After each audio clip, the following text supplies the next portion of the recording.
Welcome to Modern Day Abigails, a women's outreach of Calvary Chapel, Pearland. 2 Corinthians 5:17 says, "Therefore, if anyone is in Christ, he is a new creation. Old things have passed away. Behold, all things have become new." So let's listen to God's Word, where everyday lives transform and where we can become the women God created us to be.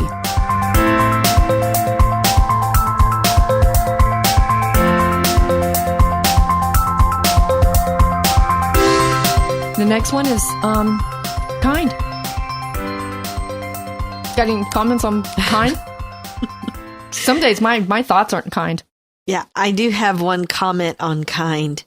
It's a two-way street. That's true too. But I hear people saying, well, they were really rude to me and da-da-da. But yet that particular person that says these things are always yelling and screaming and not a nice person. So just, if you want people to be kind to you, you also need to be that kind.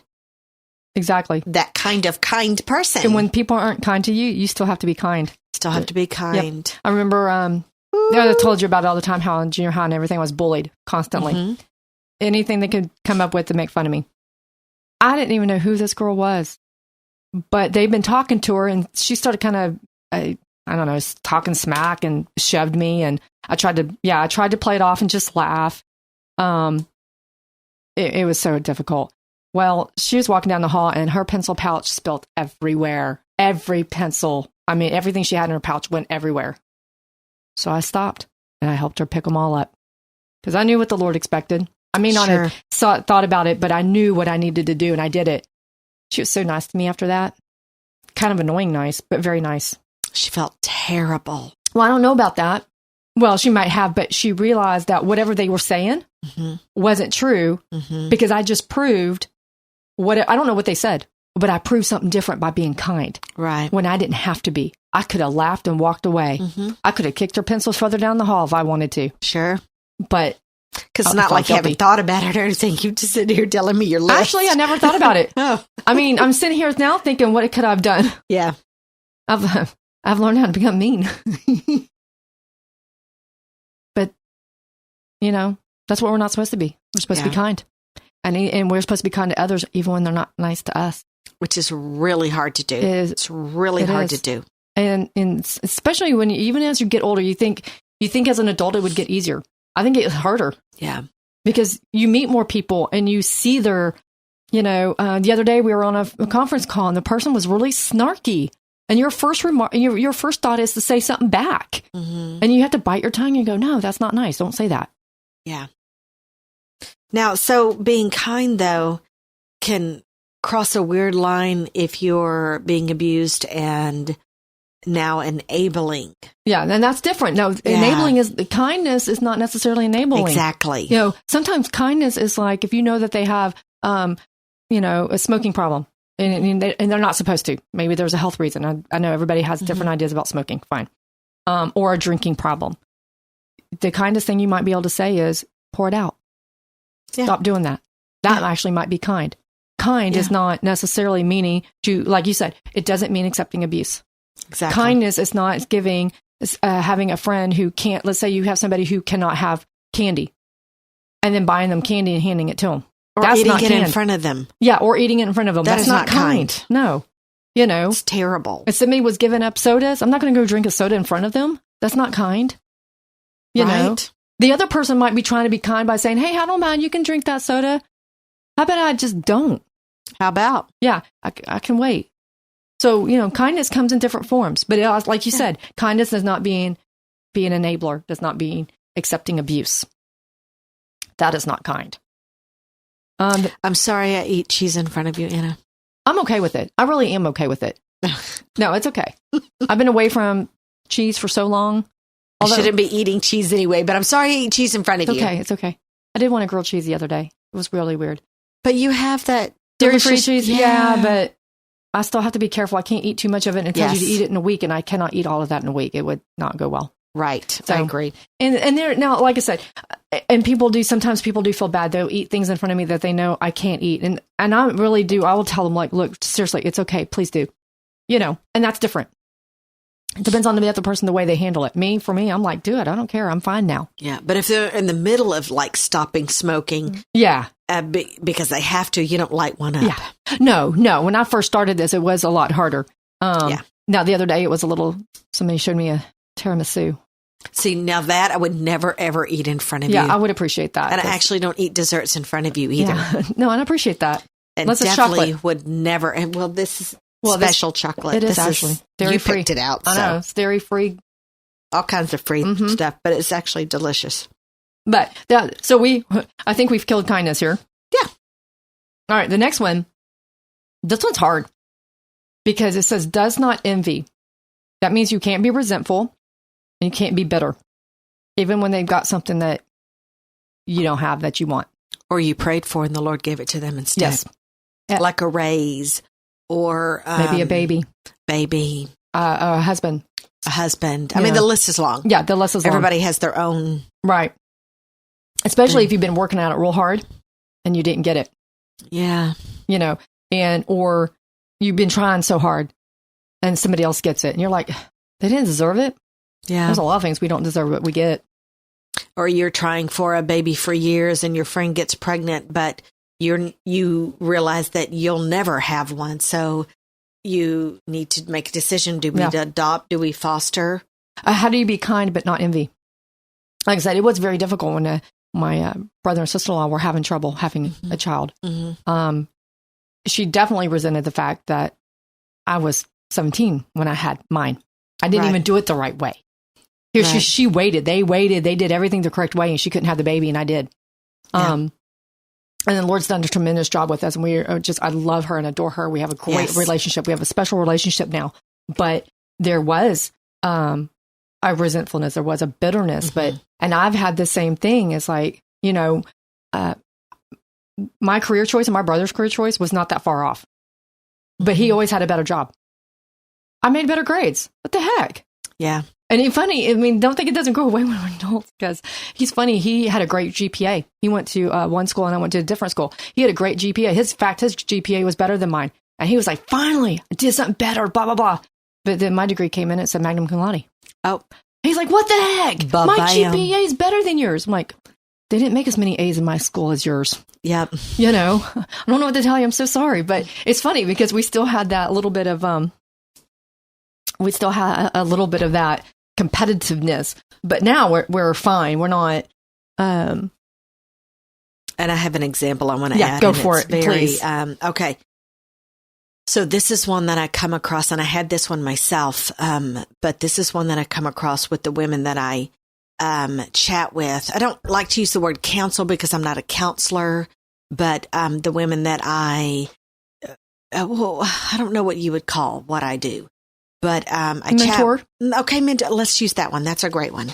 That requires no degree whatsoever. And so the women that I mentor, and let's say they do get a divorce, and their ex-husband, or they're maybe not even in the middle. Maybe they're in the middle of a divorce, but their ex-husband, he ends up with a great job. He ends up with a fabulous house. He ends up with a new truck. And then this person is struggling because maybe the ex-husband, emptied all the bank accounts. Maybe. Sold all the assets out from under them. I went through all of that. Right. And I ended up flat broke. And yet they're living the life, living on, living it up. Yeah. Paid cash with the house that, or dang near paid cash with the house that he emptied our accounts with. Right. And so one of my things was, Lord, do you not see? I'm sitting here struggling, can't even pay my bills. And he's the one who was cheating and having all these affairs. Yeah. And then they're living it up. They bought a house. They got this and they got that. And the Lord's, I know, but they don't have me. Right. They don't know me. This is if they don't come to know Jesus, this is the best they got. That's it. It's all material. Mm-hmm. And then the Lord, and so I just use myself as an example, but I see this over and over and over, and I have to answer this question all the time. See what the Lord's doing for him? I do. I do see what the Lord's doing for him, but I need you to see what the Lord's doing for you. Exactly. All that they have right there is probably all they'll ever have. Right. Your situation will continually change, continually grow, continually get better. The Lord will continually bless. Exactly. Their blessing, their reward, that's it. Yep. And I see that too, because he got everything. Yeah. All I wanted was my child. Yeah. And I didn't want to have to fight for him. Right. Like, and put him through a custody battle of some sort. Yeah. So I just kept my mouth shut. Yeah. I just wanted my baby. I still have my baby to this day. Whereas my baby has married and has a baby, but that's beside the point. That's beside the point. Is that was like you said, he quickly had another wife and doing a great job. And it's like, you're right. How do you not have that resentfulness and bitterness? And we goes back to what we said earlier. We started praying for him because we had to have love. Right. If it weren't for the love, we would have become so bitter and resentful. We would definitely not be sitting here today. I really don't know where I would be. I agree with you. Here's why. I don't know where I would be had the Lord not told me, and I did fight at first, told me that it would be my job to pray over them. Yeah. I wasn't happy. I was ticked off. Yeah. This was going to be my job. And I wasn't told for how long. Right. And so far it's been, 8 years, 9, 8? Yeah. I don't even know. Yeah. And the Lord gives us so much, and we get so many different types of blessings. Right. That aren't material. Right. And we shouldn't be envious. And that's why he says don't envy. Yeah. Just because you don't have the blessing you particularly want today doesn't mean you're not going to get it later. Agree. I always wanted 7 kids. I'm about 6 short. Yeah. Yes. And now I'm old. Yes. Okay, you're not old, but you are 6 short. I am way too old to be starting all over again. But I'm just saying is I wouldn't want to have a baby at our age. But I know, tons of women who have all these kids and get to homeschool their kids. And I have to remember. I get to foster. Or get to foster. And I'm sitting there going, don't be envious because you're doing what you're supposed to be doing. Yeah. You're doing the job with your husband that God has assigned you to. Yeah. Your calling, your assignment is not the same as the other person. Yeah. And that's the biggest part to remember. And the thing is, just because it's not today doesn't mean it's not tomorrow. Or the Lord might assign something to you that you didn't even know existed. Like the job career I'm in, I didn't know it existed. Yeah. I definitely didn't choose it. And at first I was very upset and angry. I was like, why can I not get the job career I wanted? I wanted to be a teacher. I wanted to be a middle school math teacher. And the Lord's like, no. I'm like, how? Sounds super fun. I must say, but I'm shaking my head now. Well, I wanted to be encouraging because I had to, because if it weren't for the handful of teachers that really made a difference in my school life, which you still talk about today. I still talk about them today because they made such a good influence. And I can only name about 2 or 3. I wanted to be that teacher. Yeah. And I was like, nope. And I'm like, I picked the wrong subject. You want me to teach a different subject. And I just know the Lord had his hand on his head going, okay, keep trying, honey. Just keep trying. When you're ready, let me know and I'll show you the career. But what he did is neat because he showed me my career without me knowing it. He actually put me in my career and just stepped back. And where I thought I was jack of all trades, I was like, no, I'm giving you your career. Right. And then when he did point it out to me, it's like, oh, I already know all of this. And when I went to school, I already knew it all because he had already put me in it. But it was not the career choice of my idea. No. So I do get a little annoyed when I see the signs, dream it and do it. Yeah, that's a big fat. Yeah, that didn't lie. I was saying, when you serve Jesus, that doesn't necessarily happen. No, it doesn't. And I'm not going to say that there aren't times I sit there and go, this is it, Lord. I never wanted the corporate life. You gave me the corporate life. Forget the thug life, corporate life. I'm like, I didn't want a corporate life. And the Lord's like, I need you doing that, but this is where I have you. Yeah. I never wanted to be 50 and single. Right. I wanted to be married and family and growing old together with somebody. Well, you know what, Anna? I'm now old and I'm not growing old with somebody. But just because it's not today doesn't mean it's not tomorrow. Right. And so we don't know what the Lord has planned, but I still have friends who are getting married all around me. Right. That the dream that I wanted in my younger years, that I prayed for, doesn't exist for me right now. Right. But I get to watch all my friends doing it. We're not having so much bitterness there, are we?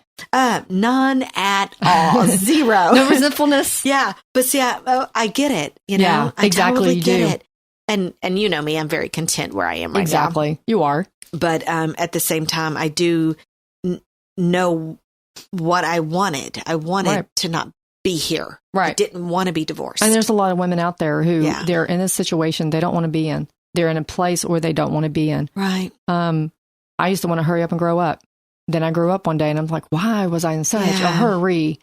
You know, but we are sometimes not in a place where we want to be. But like you said, it's just a season. It's temporary. It's temporary. And the Lord, if you'll listen to the Lord. Now, I think some seasons drag on because we don't listen. And we voluntarily stay there. And I did that because I went through community college for 10 years with nothing to show for it. Wow. I know.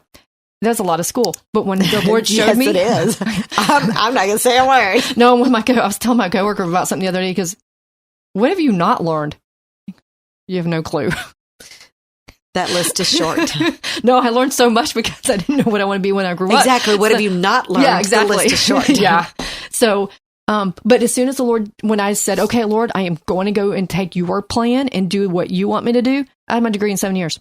Yeah. Quick, easy, done. Exactly. Yep. Well, had I been married this whole time, I mean, you know my house. I have this spare room. And if a woman needs help or if a woman needs sanctuary or that's where they go. I think everybody has a key to your house. I think they do. They do. I am going to stop for a moment and say you need the key. Stevie and Emma's new house. Yeah. They have a keypad. There's no key. Okay. You punch in a code, so you can change that code anytime you need to. You might want to consider this. I have a keypad. Oh, okay. You might want to consider it. Remember? Okay. Oh, yeah. The realtor messed it up and then the owner didn't know how to fix it. So it's useless. Well, you call a locksmith. Anyway. So I'm just saying that what I'm trying to say is you help so many people that there's a lot of us who have keys. Right. Not me because I need help, but because I drop stuff at your house. Yes. But I mean, there's other women who have keys to your house because if they need help, they can go to your house. Yeah. Or if, or whatever. And there's a lot of, it's just, I wouldn't have been able to do what I need to do. And there are times I literally get phone calls in the middle of the night. Yes. We've been at prayer where you're like, hey, I got to go. And we're like, bye. Yeah. Because I had to go help somebody. Exactly. And that's when I rearranged your kitchen and stuff. Yes. Thank you for that. You're welcome. But the Lord has us right where He needs us, and it's for a reason. And sometimes we don't realize what that reason is until we look back and take a what do you call inventory? Inventory of what the Lord has actually done. Yeah. And that's why we don't. And that's why He said, "Don't envy, don't be resentful, don't be bitterness, because I'm not done yet. Yeah, till I call you home or call you up, I'm not done with you." That doesn't mean you're not done. I mean, I got other plans. Listen, our journeys can be so incredible. We just need to see it. Right. Stop complaining and see what the Lord's doing. Even in some of the women in the Bible, you don't hear much of them. There's a small section of them. That might have been the biggest thing the Lord asked them to do. Yeah. And so not everybody can be a Paul or a Ruth or an Esther. Yeah. Sometimes we're the Rizpahs. Yeah, sometimes, or the what's that girl's name? Yael. Sometimes you're the Yael. Yeah. She's got 3 sentences? Maybe a paragraph? I think she got a few paragraphs. Yeah. Or Rizpah, who only has a couple of paragraphs. Right. There's some others. The lady who chunked the stone over the edge of the wall and hit somebody. We don't even know her name. But by golly, she did her job. Yes, she did. So I'm saying, ladies, when you're in your season, 1, ask the Lord if you're dragging it out. Right. And 2, don't be resentful or bitterness. It's not done. Have you voluntarily chained yourself to the pole so that you can't move forward? You don't want to go. You don't want to do it. I did it for 10 years because I refused to listen to the Lord about my schooling. I did it in my marriage. I went to the counselor at U of H finally because I'm like, okay, Anna, it's been 10 years. You got to move on. And he's looking at it and he goes, looks at me, looks at the list, looks at me. He's like, got enough natural science classes. Yeah, I might change my mind a few times. He's like, which one do I pick? Which one's had the best grade?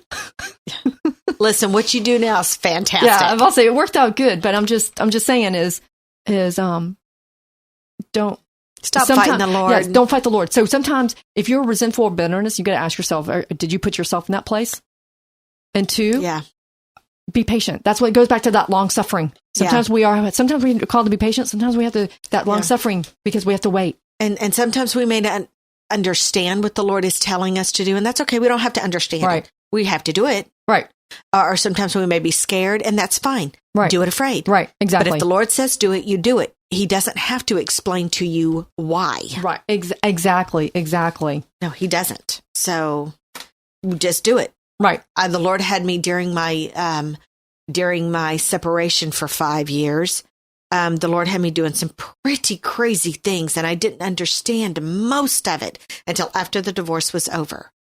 Yeah. When the divorce was final, the Lord says, this is why I said to do this, this, and this. Yeah, exactly. So now we understand why we're supposed to be kind, and we understand why there's long suffering and why we're not supposed to envy. So here's the next fun one, because I think this is one of the ones we really push and encourage to do wrongly, because it says does not parade itself. We're not supposed to make ourselves be better than somebody else. We're supposed to have good winners and bad winners. How hard is that when you're trying to make all these achievements? You're trying to go the corporate ladder. You're trying to get recognized so that you can get promotions, or you're trying to get recognized so that you can get into the school of your dreams.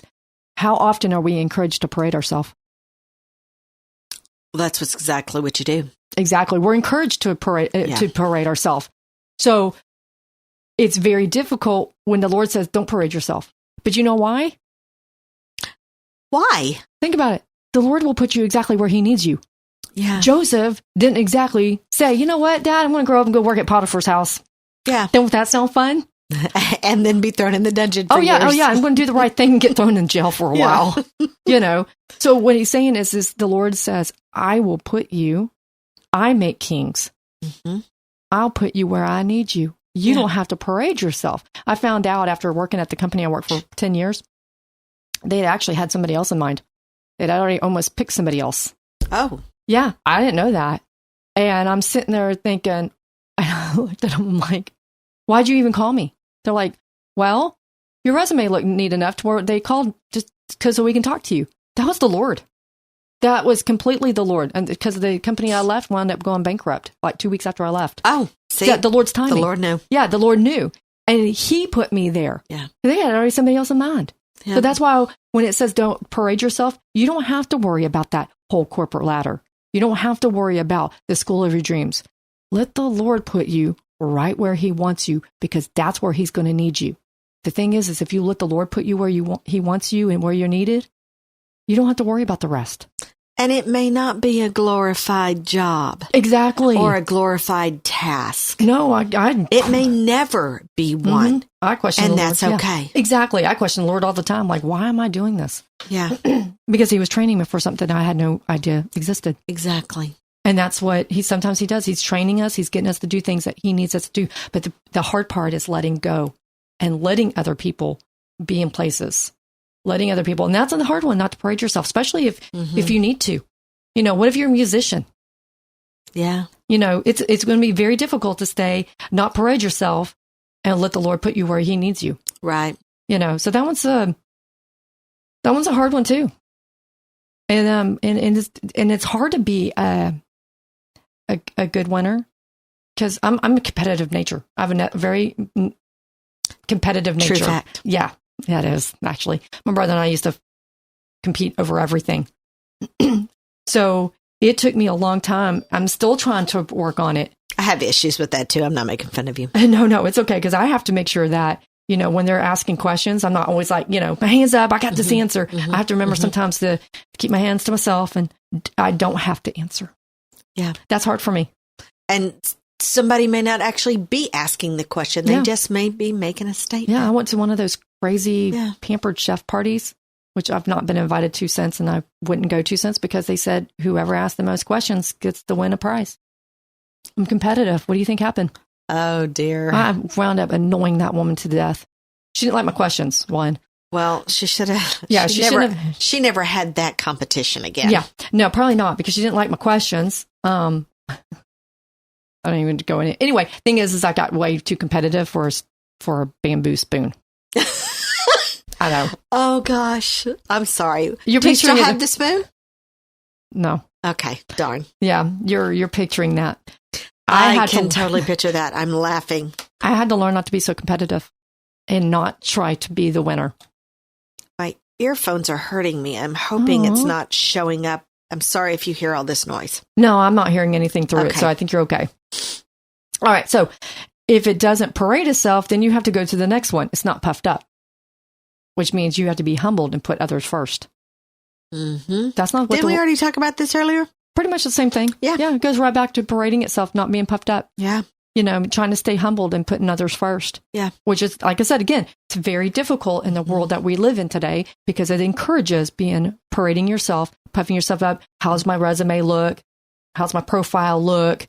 We're encouraged to do that. You know what else falls under this is who's in charge of your home. Right. Exactly. You're right. Because are you humbled enough to put others first? Mm-hmm. Even when you don't. Are you humbled enough to let your husband lead? Yeah, if married, if you're young and you're living at home, are you humbled enough to say, I need to listen to my parents? Mm-hmm.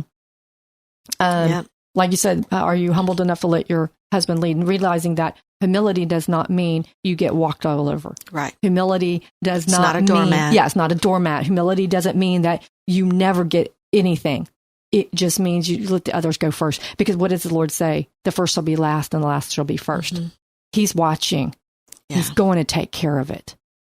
Yeah. He can work with somebody who's humbled. He can't work with somebody who's full of pride, who parades himself and puffed up. Yeah. He's not going to work with it. I mean, he could, but he's not. He's going to work with it. He's just going to work on making you humbled. This story pops into my head. I don't know if it's related or not, but this is what pops into my head. My dad come from an extremely poor family, dirt poor. When he grew up, we weren't dirt poor.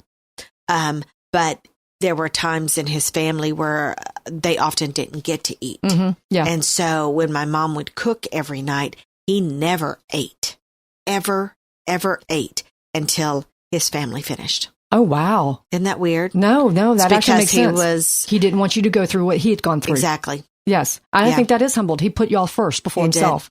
My dad had similar stories. Not that they ever went hungry, but they may not have a really good meal. Mm-hmm. And so he always made sure that he was saving and going to make sure we were well taken care of. Yeah. To make sure that nothing, to this day, he's determined to make sure we're well taken care of, even if he dies. Yes. He wants to make sure we're well taken care of because he is not going to let that go. Yes. I see that about him. Yeah. Because he puts his family, puts the family first. And we don't see that today. And he didn't have to do that. No. But we see a lot of parents who don't put their family first. Yeah. I remember hearing this girl and her mom were in an argument because the girl liked the dress and her mom said, no, that's not appropriate and wanted to buy it for herself. Oh. Yeah. Awesome. I've seen parents who they could care less what their children were up to because they're too busy with their own social life or their dating life. Yeah. And I'm going to say this, and that might hurt some feelings, and I'm not trying to, but a lot of divorce, it's very selfish. Agree. Some of it is because there's abuse. That's not what I'm talking about. Yeah. I'm not talking about that one at all. I'm talking about the ones that is because, I don't love them anymore. I fell out of love. No. I met somebody better. Yeah. That's the part where the grass was greener on the other side. Not because you wanted to work at it. Right. And a lot of times they forget their kids. Oh. And they're the ones who are very common. I see it all the time. I see in the women that I talk to. Yeah. Their children are I hear other ones that they're talking about themselves. I'm like, what about your children? What are you doing for them? Mm-hmm. Well, they're fine. It's better because we're not arguing. No, parents separating. That's not, separating. Sometimes you do have to be separate so you can work it out and get back together. But divorce because you and your spouse can't get along. Or we fell out of love. That's not putting others first. Yeah, we're different people now. We're not the same. Yeah. Ray and I aren't the same. Yeah, well, why didn't you grow together? Yeah, that's exactly. We're not the same as we used to be. We grew together. Yeah. I didn't know y'all back then, so I don't know. No, we've really grown together. Yeah. We're not, we're not the same people, and we shouldn't be. We should have grown together. And you're not even alike. No, but we should be growing together and moving on and doing things together. So that's why I want to put that on there. That part of being humbled is in putting others first. Sometimes it does hurt. It isn't fun all the time. Sometimes it's not fun all the time. Sometimes we have to give up something that we don't want to have to give up. But that's part of being loving somebody, not giving up, and keep praying for them. Yeah. If you're a believer, you better be praying for your spouse. And I'm not talking about praying as in make them love me. What you have to do is pray and go, Lord, where am I not loving? I had to do that. I had to say, Lord, where am I not loving?